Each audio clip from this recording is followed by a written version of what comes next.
یہ الگ الگ مادری زبانیں بولنے والے افراد جب ایک دوسرے سے رابطہ کرتے ہیں تو وہ قومی زبان اردو کے ذریعے ہی بات چیت کرتے ہیں، کیونکہ اردو زبان واحد زبان ہے جو پاکستان کے ہر کونے میں بولی اور سمجھی جاتی ہے۔ زبان جذبات، احساسات اور خیالات دوسرے افراد تک پہنچانے کا ایک ذریعہ ہے، اور اردو زبان اپنی اس خوبی کو بخوبی نبھا رہی ہے۔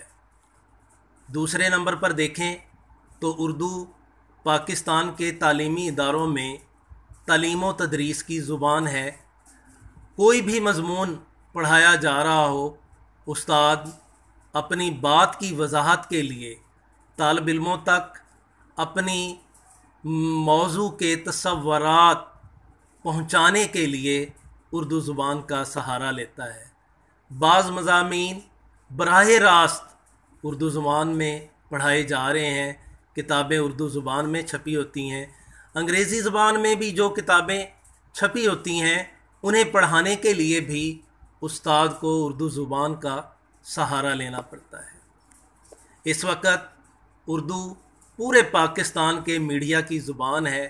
سب سے زیادہ اخبارات اردو میں نکلتے ہیں۔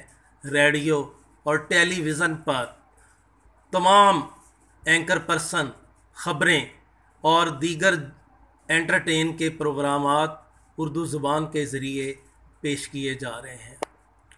اردو کی اہمیت کا اندازہ اس بات سے لگایا جا سکتا ہے کہ اردو پاکستان کی عسکری زبان کے طور پر بھی استعمال ہو رہی ہے۔ پاکستان کی افواج میں پاکستان کے کونے کونے سے افراد شمولیت اختیار کرتے ہیں جن کی مادری زبانیں الگ الگ ہوتی ہیں۔ کسی بھی یونٹ میں، کسی بھی فوجی پلاٹون میں جب یہ الگ الگ مادری زبانیں بولنے والے افراد اکٹھے ہوتے ہیں تو آپس میں بات چیت کے لیے وہ اردو زبان کا سہارا لیتے ہیں۔ اردو کی اہمیت اس سے بڑھ کر کیا ہوگی کہ آپ پاکستان کے کسی بھی بازار میں، منڈی میں جائیں تو خرید و فروخت کے لیے آپ کو اردو زبان کا سہارا لینا پڑتا ہے۔ حتیٰ کہ کسی قصبے کے بازار میں چلے جائیں تو دکاندار گاہک کی آمد کے ساتھ ہی اردو بولنا شروع کر دیتا ہے۔ گویا خرید و فروخت، چیزوں کی خرید کے لیے اور چیزوں کو فروخت کرنے کے لیے منڈی اور بازار میں اردو کے بغیر چارہ نہیں ہے۔ اردو شہری تہذیب کی زبان سمجھی جاتی ہے۔ جو لوگ آپس میں بات چیت کے لیے اردو زبان استعمال کر رہے ہوتے ہیں انہیں شہری عام طور پر سمجھا جاتا ہے۔ آدمی کتنا ہی تعلیم یافتہ کیوں نہ ہو، جب کسی محفل میں وہ اردو کی بجائے پنجابی زبان بول رہا ہوتا ہے تو لوگ اس پر شک کر رہے ہوتے ہیں، لیکن جو ہی ایک ان پڑھ غیر تعلیم یافتہ آدمی اردو زبان میں بات کرتا ہے تو ایسا لگتا ہے کہ یہ کسی شہر کا رہنے والا ہے۔ اردو ادبی زبان کی حیثیت سے بھی پاکستان میں اپنا لوہا منوا چکی ہے۔ بے شمار اردو شاعر قیام پاکستان کے بعد پیدا ہو چکے ہیں۔ قیام پاکستان سے قبل ہی اردو اپنی ادبی حیثیت اختیار کر چکی تھی۔ میر درد، میر تقی میر، غالب، آتش جیسے نامور شعراء اردو زبان نے پیدا کیے۔ علامہ اقبال جو پاکستان کے قومی شاعر ہیں، ان کی شاعری ہمارے طالب علموں کے دلوں کو، ذہنوں کو گرمانے کے لیے بنیادی حیثیت رکھتی ہے۔ اردو میں بے شمار ناول، ڈرامے، افسانے لکھے جا چکے ہیں اور ابھی بھی یہ سلسلہ جاری ہے۔ دوسری طرف ہم دیکھیں تو اردو پاکستان کے سیاسی اداروں میں ایک بنیادی اور کلیدی رول ادا کر رہی ہے۔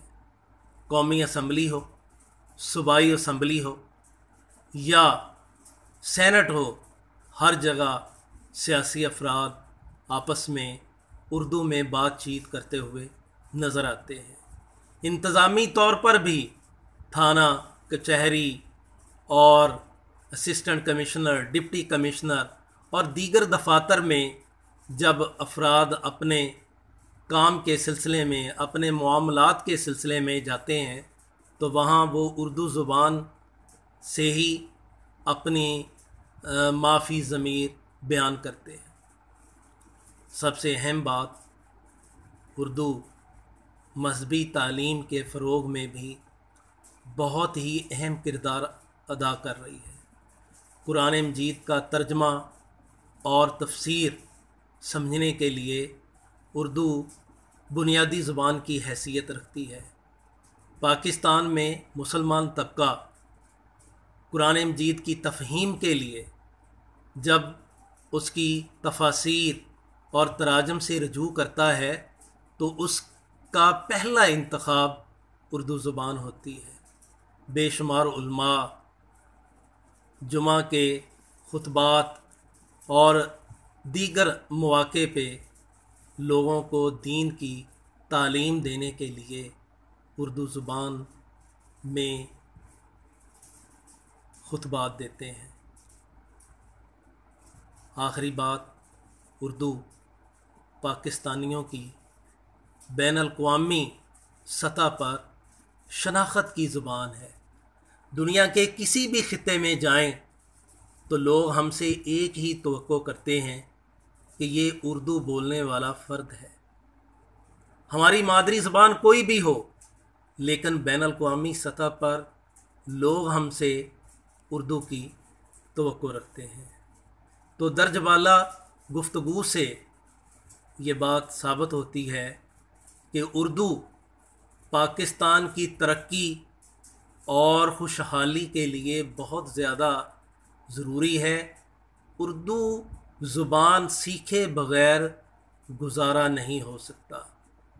یہی وجہ ہے کہ اردو کو پاکستان کی قومی زبان کا درجہ دیا گیا ہے۔ بہت شکریہ۔